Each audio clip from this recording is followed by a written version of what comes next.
নমস্কার।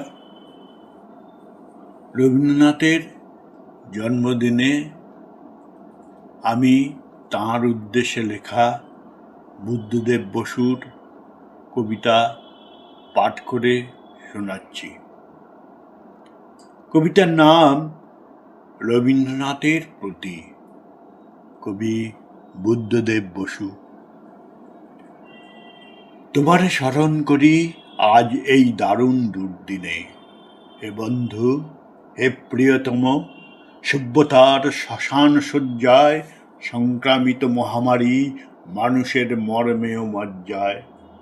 প্রাণলক্ষ্মী নির্বাসিতা, রক্ত পাই উদ্যত সঙ্গিনে, সুন্দরেরে বিদ্ধ করে মৃত্যুবহ পুষ্পকে উদ্দিন বর্বর রাক্ষস হাকে আমি শ্রেষ্ঠ, সবচেয়ে বড়।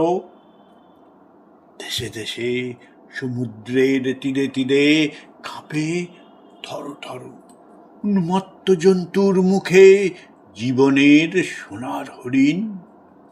প্রাণরুদ্ধ, গান স্তব্ধ, ভারতের স্নিগ্ধ উপকূলে লুব্ধতার লালা ঝরে। এত দুঃখ, এ দুঃসহ ঘৃণা, এ নরক সহিতে কি পারিতাম? এ বন্ধু, যদি না লিপ্ত হতো রক্তে মোর, বিদ্ধ হতো গুড়মর মূলে তোমার অক্ষয় মন্ত্র। অন্তরে ডবেছি তব বাণী, তাই তো মানি না ভয়, জীবনেরই জয় হবে। জানি